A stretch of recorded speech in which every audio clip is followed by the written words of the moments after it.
اور ان کا کام ہے ہمارا آئین کو انٹرپریٹ کرنا. ان کا کام نہیں ہے کہ وہ خود آئین میں ترمیم لے کر آئے. The Supreme Court of Pakistan is not just the Chief Justice of Pakistan. It is each and every member of the Supreme Court. جو جمہوریت کے خلاف کام ہوا ہے بنی گالا سے یا کہیں اور سے، عالمان پہ ذمہ داری. اگر ہم یہ کام نہیں کر سکتے ہیں تو پھر اب تالا لگائے نیشنل اسمبلی پہ. ہم کیوں خوار ہوتے ہیں؟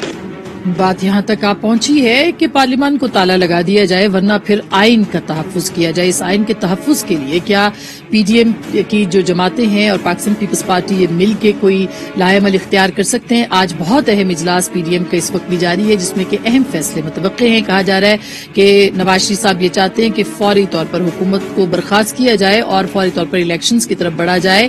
لیکن یہاں پہ تقسیم ہے خود پاکستان مسلم لیگ نواز کے اندر بھی اور پی ڈی ایم کے اندر بھی. مولانا فضل الرحمان صاحب یہ کہتے ہیں کہ اٹک پار جو معاملات ہیں اس کے خلاف ہمیں مارچ کرنا چاہیے. ان کا اشارہ کس جانب ہے یہ بھی بہت اہم ہے دیکھنا. اور شاید خاقان عباس صاحب فرماتے ہیں کہ فیصلہ کریں کہ حکومت کرنی ہے یا ڈٹ جانا ہے، جو بھی کرنا ہے ڈٹ کے کریں. کیا مطلب ہے اس کا، اس پہ بھی بات کریں گے. آج ہمارے ساتھ موجود ہیں اور اس کے ساتھ ساتھ بہت ہی اہم بات فارن فنڈنگ کیس کے اوپر. آج وزراء اور وزیر اعظم اور پاکستان پیپلز پارٹی یعنی تمام حکومت جو ہے وہ یہ کہہ رہی ہے کہ فارن فنڈنگ کیس کا فوری طور پر فیصلہ جو ہے سنایا جائے اور کہا جا رہا ہے کہ اس کو کیوں محفوظ رکھا ہوا ہے اس کو باہر لایا جائے. یہ جو زور ہے الیکشن کمیشن کے اوپر یا حکمران جماعت کی طرف سے بھی، حکمران اتحاد کی طرف سے بھی دیکھنے کو مل رہا ہے، اس کا کیا نتیجہ نکل سکتا ہے؟ ہمارے ساتھ جناب خرم دستگیر خان صاحب ہیں، وفاقی وزیر ہیں، پاکستان مسلم لیگ نواز کے سینئر رہنما ہے. ان سے بھی ہم بات کریں گے کہ آخر پاکستان مسلم لیگ نواز کیا چاہتی ہے. جناب قمر زمان قاہرہ صاحب ایک طویل عرصے کے بعد ہمارے پروگرام میں ہیں، بہت بہت شکریہ. آپ بھی وفاقی وزیر ہیں اور اس کے ساتھ ساتھ پاکستان پیپلز پارٹی کے سینئر رہنما ہیں. بہت شکریہ سر. ہمارے ساتھ موجود ہے جناب حامد خان صاحب، پاکستان میں آئین اور قانون کے حوالے سے ایک بڑا معتبر نام، پاکستان تحریک انصاف کے سینئر رہنما. سر آپ کا بہت بہت شکریہ تشریف آوری کا. سب سے پہلے حامد خان صاحب میں آپ کے پاس جانا چاہتی ہوں، آج جو جوڈیشل کمیشن کی کارروائی تھی انوکھی بھی تھی، تاریخی بھی تھی، اور کہا جا رہا ہے کہ چیف جسٹس صاحب کے جتنے بھی نامزد جج صاحبان تھے ان کے نام مسترد کر دیے گئے. اس کا کیا اثر ہوگا سر؟ دیکھیے یہ ایک بہت خوشائند بات ہوئی ہے کہ اس عرصے سے دیکھا جا رہا تھا کہ جو چیف جسٹس ہیں وہ اپنے فیورٹس کو سپریم کورٹ میں لا رہے تھے سینیورٹی کا اصول توڑنے کے بعد. حالانکہ اس سے قبل یعنی پیشتر اس سے کہ حاکم نثار صاحب چیف جسٹس بنے تھے، اس سے پہلے یہ اصول پر مسلسل عمل ہو رہا تھا کہ آپ سینئر موسٹ ججز کو ہائی کورٹس کے ان کو سپریم کورٹ میں آپ جج لیے جاتے تھے. چیف جسٹس ہائی کورٹ کو پہلا کو پریفر کیا جاتا تھا، پھر سینئر موسٹ جج ان کے ساتھ، اور جو جونیئر ججز ہیں ان کو ان پر فوقیت نہیں دی جاتی تھی. کچھ عرصے سے غلط روش چلی ہے جو شروع ہوئی ہے. حاکم نثار صاحب نے اپنے مرضی سے سندھ ہائی کورٹ سے چوتھے نمبر پہ ایک جج صاحب کو وہاں سے سلیکٹ کیا اور ان کو سپریم کورٹ کا جج بنوا دیا. اس سے غلط روش چل پڑی ہے. اس کے بعد دو جج لاہور ہائی کورٹ سے جونیئر تھے، ان کو کھوسا صاحب نے بنوا دیا جج سپریم کورٹ کا. اس کے بعد باری آئی جب ان کی گلزار صاحب کی، انہوں نے 3 جج جو تھے جونیئر تھے، 2 پنجاب سے اور 1 سندھ سے، ان کو بنوایا. تو یہ مسلسل 6 دفعہ یہ روایت توڑی گئی ہے. اور 3 چیف جسٹس، اب جو موجودہ چیف جسٹس ہیں وہ مزید اس روایت کو توڑنے کے لیے بلکہ بہت بھرپور طریقے سے 4 جونیئر ججز کے نام انہوں نے پرپوز کیے تھے اور چیف جسٹس کو اگنور کیا تھا، سینئر ججز کو اگنور کیا تھا. آپ امیجن کریں کہ یہ سندھ ہائی کورٹ سے پرپوز کر رہے تھے چوتھے، چھٹے اور 7ویں نمبر کے ججز کو، اور چیف جسٹس اور 2 سینئر موسٹ جج ان کو اگنور کرنا چاہتے تھے. کوئی اس کے پاس وجہ نہیں تھی، صرف پسند ناپسند کا معاملہ. اور یہ جسٹس سطر بن اللہ صاحب بھی، جی حامد خان صاحب، جسٹس سطر بن اللہ صاحب اسلام آباد ہائی کورٹ کے جج ہیں، 4 سال سے ہیں، وہ بھی سینئر موسٹ ہیں، ان کا نام بھی شامل نہیں کیا گیا اس کے اندر. نہیں کیا، جان بوجھ کے نہیں کیا گیا، کیونکہ مجھے لگتا ہے کہ ناپسندیدگی ہے موجودہ چیف جسٹس صاحب کی یا پچھلوں کی بھی، کہ وہ نہیں چاہتے کہ انڈیپینڈنٹ جج جو ہیں وہ سپریم کورٹ میں آئے. اظہر ملا صاحب ایک بہترین جج ہے، 4 سال سے چیف جسٹس ہے، اسلام آباد ہائی کورٹ کی ابھی تک کوئی نمائندگی بھی نہیں ہے جی سپریم کورٹ میں. جی ہاں. کم از کم ایک تو جج ہونا چاہیے اور پہلے ہوتا تھا, لیکن یہ ہر ایسے اصول کو توڑ کر یہ اپنی پسند ناپسند کرنا چاہتے ہیں. اسی طرح لاہور ہائی کورٹ سے جو ریکمینڈ کیے تھے, چوتھے نمبر پر جج تھے چیف جسٹس اور سینئر 2 ججز کو اگنور کر کے.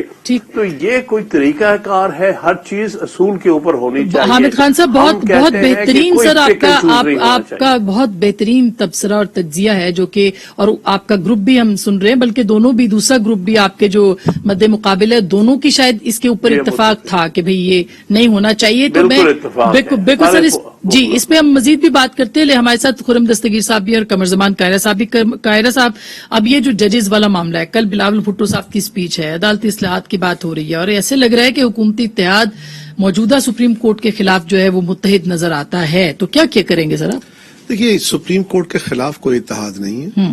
فیصلوں کے خلاف, فیصلوں کے اوپر آزادانہ رائے ہے. اگر فیصلہ میں سمجھتا ہوں کہ وہ مناسب نہیں ہے تو میں اس کے اوپر اپنی رائے دے دیتا ہوں. اگر کوئی مناسب ہے, مجھے اچھا لگتا ہے, تو میں اس کے اوپر اپنی رائے دے دیتا ہوں. اس کو یہ کہنا کہ جی ایک فیصلے کو آپ اچھا کہتے ہیں, دوسرے کو برا کہتے ہیں, تو یہ نہیں ہے.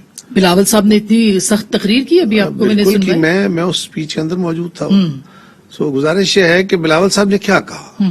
بلاول صاحب نے تھوڑا سا ماضی کا ذکر کیا اور پھر حال کے اندر ہونے والے جو فیصلے ہیں ان کا ذکر کرتے ہوئے انہوں نے اپنے جو تحفظات اس کا اظہار کیا. کل جو ایک ریزولوشن ہوا, یقیناً ہمارا اس پہ تحفظ ہے. جو فیصلہ آیا ہے لاہور پنجاب کے سی ایم پہ, ہمارا اس پہ تحفظ ہے, کوئی شک نہیں ہے. لیکن اس کے لیے قطعاً یہ نہیں ہے کہ ہم کوئی سپریم کورٹ کے اختیارات کا ٹیل کرنے کی بات کر رہے ہیں یا کوئی کیا کرنے کی بات کی جا رہی ہے.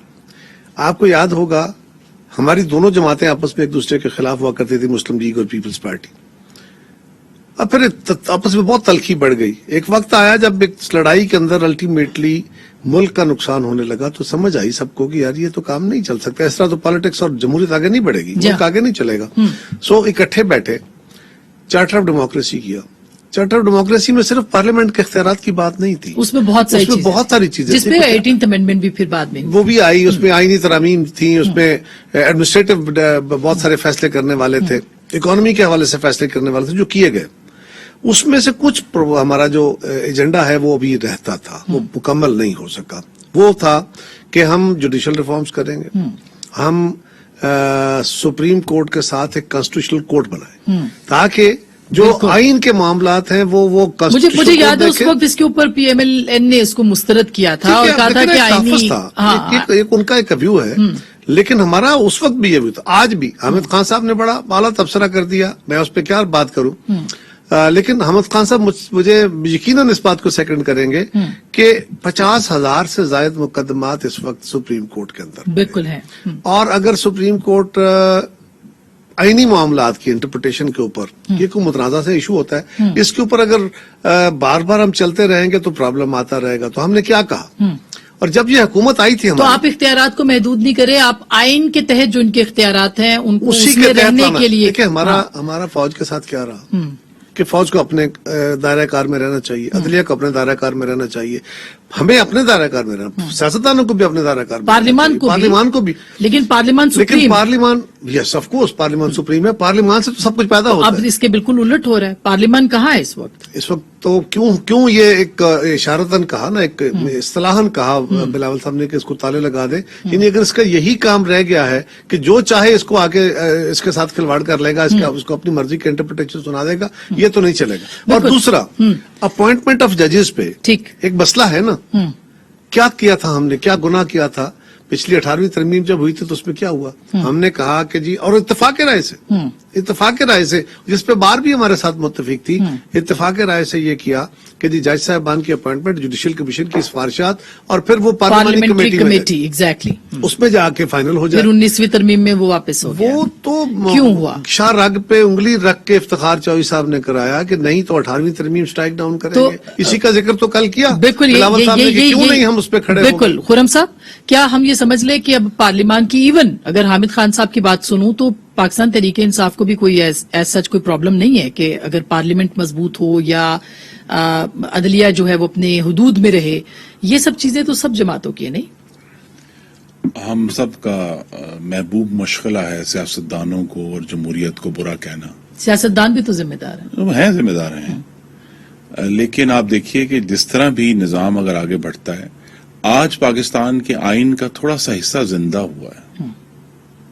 اور وہ کیا حصہ ہے؟ وہ ہے کہ جسے کہتے ہیں، ہمیں عدلیہ نے ہی اپنے فیصلوں میں لکھا ہے، ٹرائیکوٹمی آف پاورز، کہ یہ 3 علیحدہ ستون ہیں، عدلیہ، مقننہ، انتظامیہ. ان کے درمیان ایک دیوار ہے جو قائم رہنی چاہیے. ہوا یہ ہے پچھلے کچھ سالوں سے کہ وہ جو عدلیہ اور انتظامیہ کے درمیان دیوار تھی اس میں بھی دراڑیں آ گئی ہیں، اور عدلیہ اور مقننہ کے درمیان بھی جو دیوار تھی اس میں بھی دراڑیں آ گئی. ٹھیک ہے، اور اس میں ہمیں تو کرٹیسائز کرنے میں، تنقید کرنے میں پوری قوم فری ہے، میڈیا فری ہے. جی ہاں. لیکن ہمیں یہ بات صراحت سے کہنی ہے کہ عدلیہ اپنی جگہ محترم ہے، لیکن وہ آئین کا ایک کوما بھی چھیڑ نہیں سکتے. یہ وہ براہ راست حق ہے جو پاکستان کے عوام اپنی مقننہ کو دیتے ہیں. تو جب آپ عدلیہ اور عدلیہ نے جتنے بھی یہ رائٹ ایزیوم کیا اپنی جورسڈکشن، جی وہ از خود کی ہے. انہوں نے کہا جی ہماری مرضی ہے کہ ہم یہ فیصلہ کریں گے، جس طرح 18ویں ترمیم میں ججوں کا جو طریقہ کار تھا. اب صرف یہ ہے کہ جس طرح جیمز میڈیسن نے کہا تھا، ambition must be made to counteract ambition. ٹھیک ہے جی. یا ہم نے یہ دیکھا ہے کہ ججوں کی تقرری میں ایمبیشن زیادہ بڑھ گیا ہے. پہلے ہم نے تھوڑا اس کا دیکھا، اشارہ بھی حامد خان صاحب نے کیا ہے. حامد انہوں نے خان نے کیا ہے اشارہ کہ نہیں ہر کیا. چیف جسٹس انہوں نے انہوں نے بتایا کھل کر کہا ہے، انہوں نے کھل کر کہا کہ دیکھیں دیکھیں ثاقب نثار سے پہلے یہ نہیں تھا. اب میں ایک یاد کرانا چاہتا ہوں کہ کس طرح اس جو ایمبیشن جب بڑھتا ہے تو نقصان ہوتا ہے. وقار سیٹھ قبر میں چلے گئے، ان کو سپریم کورٹ میں ایلیویٹ نہیں کیا. کیوں نہیں کیا بتائے نا. سینئر موسٹ جج تھے پشاور ہائی کورٹ کے، ایک بریلینٹ جورسپروڈنس کا ریکارڈ تھا، انڈیپینڈنس کا ریکارڈ تھا. انہوں نے یعنی اس جج کی آپ فرسٹریشن دیکھیں کہ انہوں نے باقاعدہ خط لکھ کے پٹیشن کی، مجھے کیوں نہیں لے رہے بھائی، why I am not being elevated. تو جب اس طرح کے معاملات ہوں گے، دیکھیے جو اس وقت سپریم کورٹ کے تمام جج صاحبان ہیں محترم، ٹھیک، وہ اپنے لیے تو سینیورٹی چاہتے ہیں کہ جی اسٹرکٹلی سینیورٹی، ہمیں پتا ہے کہ جی اس دن اس نے ایلیویٹ ہونا ہے. لیکن جو نیچے سے لوگ آ رہے ہیں ان کے لیے سینیورٹی نہیں چاہتے. اچھا، اب سپریم کورٹ کے صحیح. لیے سینیورٹی کا سپریم کورٹ کے اپنے اندر سینیورٹی کا سخت ترین لا ہے جو انہوں نے خود ایزیوم کیا ہوا ہے، لیکن ایلیویشن کے اوپر کوئی سینیورٹی اس کے نہیں. اوپر میں چونکہ فیصلوں کے اوپر ہے حامد خان صاحب، اور دونوں جماعتیں یا حکمران اتحاد ایک سیاہ چھوٹی سی کہہ رہے ہیں بات اس میں. جی ایک بات آپ جی. بتا دیں، ایک بات میں بڑی ہاں. دیکھیں، ہم کسی بھی، کل بلاول صاحب نے تقریر کی، کسی کا یہ ذہن نہیں ہے کہ عدلیہ کی آزادی کو اور خود مختاری کو چھیڑا جائے. لیکن اس بات کو واضح کریں کہ اگر یہ فیصلہ کہ بینچ کیسے بنے گا، یہ پھر 3 سینئر موسٹ ججز کو کرنا چاہیے. اچھا، یہ فیصلہ کہ کون سا یہ کیس کہاں آپ جائے بھی گا، کر لیں، پھر یہ میں 5 سینئر حامد موسٹ خان ججز صاحب کو سے کرنا بھی چاہیے. اس پہ ان کی میں حامد خان صاحب کو ہی ان کی رائے میں لینا چاہتا ہوں. یہ فیصلہ بھی کہ 184(3) کے تحت کس کو یہ حق ہوگا سو موٹو لینے کا، سو موٹو. یہ بھی سینئر سر موسٹ ججز کی یہ بجانا چاہیے. یہ سارے معاملات وہ ہیں. ویسے خرم صاحب، یہ پیپلز پارٹی کی بڑی عرصے سے ڈیمانڈ تھی کہ 184(3) کو جو ہے وہ آپ کریں. سو دیکھیں نا، ہم لیکن اتفاق کے ساتھ یہاں تک پہنچ گئے ہیں، چلے یہاں اچھی کھل ہوگی کر بات. معاملات کھل گئے ہیں. بالکل، میں یہ کہہ رہا ہوں کہ نہیں ہو گئی، آئین کافی کے 10-12 سال گزر گئے. لیکن آپ نے غور کیجئے، ہاں. آئین کے حصے ہاں. جو ابھی تک تاریخ تھے وہاں روشنی پہنچ رہی ہے، یہ ہمارے لیے بہتر ہے. سر روشنی ویسے ہی پہنچ رہی ہے جیسے پاکستان میں دیکھیں، آپ انرجی کے وزیر ہیں. مشکلات ہیں نا، مشکلات ہیں، لیکن آہستہ آہستہ روشنی پہنچ رہی ہے. جی. صاحب ہمارے سینئر ہیں، میری صرف اتنی، میں نے کوئی کمنٹ نہیں کرنا، آپ جی. سوال کریں گے تو میں کروں گا. میری رائے یہ ہے خان صاحب، اس پہ بھی ذرا رہنمائی فرمائیے کہ سپریم کورٹ کے ججز کی ریٹائرمنٹ کی ایج 65 سال ہے اور ہائی کورٹ کی 62 سال ہے. کیوں نہ سپیریئر کورٹ کے ججز کی عمر ریٹائرمنٹ کی 1 کر دی جائے. 1 کر دینے سے یہ جو ایک تصور ہے کہ جی ہائی کورٹ کا جج سپریم کورٹ میں ایلیویٹ ہو کے اس کو 3 سال ملیں گے، تو یہ ایک طرح کی ٹپ ہے، ایک طرح کا ایک فیور ہے. بالکل. یہ اچھا فیور ایک ختم تو ہو سر جائے. یہ ہو گیا. دوسرا اس میں یہ بھی ایڈ کر لیں میری طرف سے سوال کہ یہ جو مطالبہ کیا جا رہا ہے کہ بینچ کی تشکیل کا اختیار، سو موٹو کا اختیار، قواعد و ضوابط میں ترمیم کا اختیار وغیرہ وغیرہ وغیرہ، یہ چیف جسٹس صاحب کیسز کو کی فکسیشن کا اختیار. فکسیشن کا، اپیل کا، کمیٹی ہو چھوٹی. جی ہاں، اس کے اوپر ججز کی کیا کمیٹی آپ کی ہو. کیا رائے ہے سر، جو بار نے بھی ابھی کیا ہے مطالبہ؟ جی سر جی مجھ سے بات جی آپ سے